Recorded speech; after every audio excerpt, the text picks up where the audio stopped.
Welcome to the Transformational Wellness Network. I'm your host, Rick Kleffel. With me is Steve Misters, Esquire, CEO of the Council for Responsible Nutrition. Thank you for joining me. Good to be here. Now, Steve, tell us a little bit about what the Council for Responsible Nutrition is, what it does. You're like the leader of the leaders. Oh, well, I don't know about that.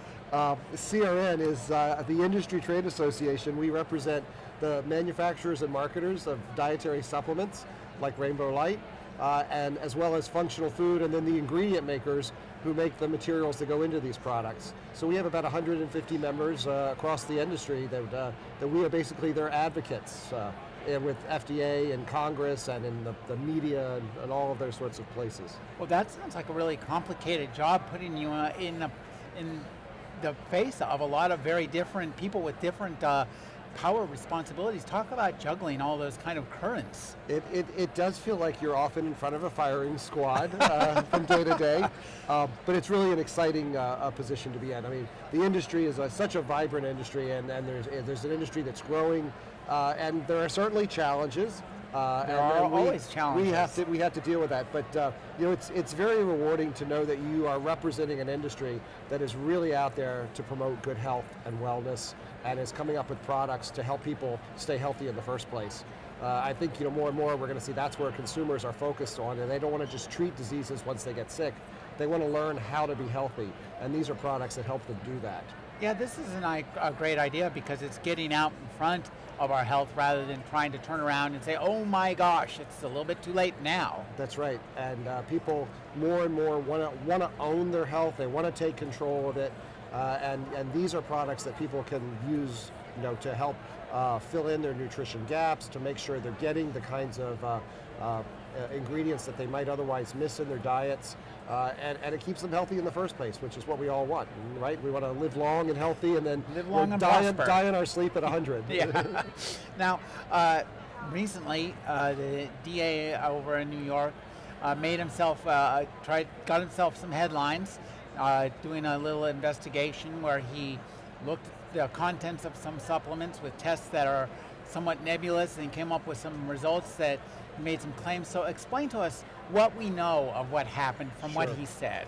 Well, what we know is that without telling the companies involved, the Attorney General's office in New York went out and purchased about 24 different supplements from retailers, tested those products using something called DNA barcode testing, which is where you're testing the products to see if they have the DNA of the original herb still in them.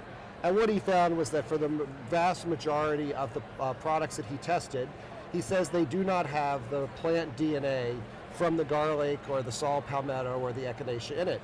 But the ironic thing is that if he had talked to the companies about the test that he was doing, he would have learned that these are herbal extracts. So these are products where you pick the herb, you dry it, and then you use an extract method to pull those phytochemicals out of the herb, and you leave the DNA behind. At that point, the DNA has done its job. It told the plant how to grow into a garlic plant, and all you really wanted is all of those phytochemicals that were in there. Mm-hmm. The DNA was irrelevant, but he didn't understand that. He did a test, and surprise, he didn't find any DNA in the product.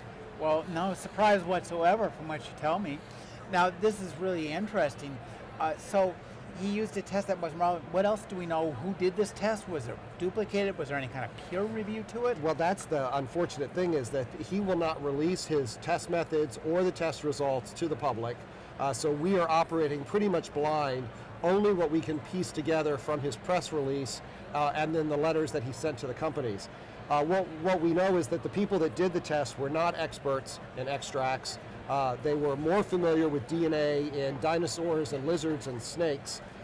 And so, it's a very different skill set when you're taking finished products that have this complex matrix of ingredients and trying to find DNA in it. Is very different than looking for DNA in dinosaur bones. Well, it's one thing to look for, try to do Jurassic Park. It's another thing to try to figure out what's in the supplements you have. And that's exactly right. If you look at most of these dietary supplement products in the market, they're a complex mix of ingredients and excipients And so it is not as simple as taking a skin swab from a person and looking for DNA in that skin swab. Of course you're going to find DNA. Right. This is a much more complicated process, and unfortunately, from what we can tell, the people who were doing the test were not qualified to do it, and they didn't do the necessary controls to make sure that the test would have worked even under the best circumstances. Now, what happened to the stores where the product was measured and found wanting? Well, again, in the interest of wanting to put their consumer first and be compliant with a law enforcement agency, the stores have pulled the product, those particular products, have completely pulled them off the shelf. So they have been recalled. Consumers in New York cannot buy those products, which is unfortunate because they're losing sales. Consumers are losing access to products that they want, and we're trying to sort all of this out now with the Attorney General. Well, just sounds terrible. Tell us what kind of testing the industry would do and how we would see that. I mean, because I've got to guess that these people who are putting these things in the store are doing testing already themselves. Well, and that's the irony of all of this, is that the federal regulations require manufacturers to do, what the regulation says is you must do at least one appropriate test to verify the identity of your ingredients. So manufacturers are required by law to do some sort of chemical analysis to make sure that if the bottle comes in saying that it's garlic extract, that it's in fact garlic extract. So there are all sorts of tests that you can use using liquid chromatography or mass spectrometry to make sure that the chemicals match what garlic to look like. And that's the kind of thing that manufacturers would be doing on a routine basis, is doing those kind of chemical tests. And they're very expensive, but they're required by law to do it. They would I would imagine, yeah. Yeah, they would not be doing DNA testing on these products. They would be doing the chemical analysis. So what's next? What are the steps that you guys at CRN are taking to help the industry? Well, again, the industry is taking a real blow to consumer confidence. When they consumers read about this in the newspaper, it makes them question the quality of their products unnecessarily, really. So we are working to shore up consumer trust, to explain to consumers what the right tests are, why the tests were doomed to fail in the first place.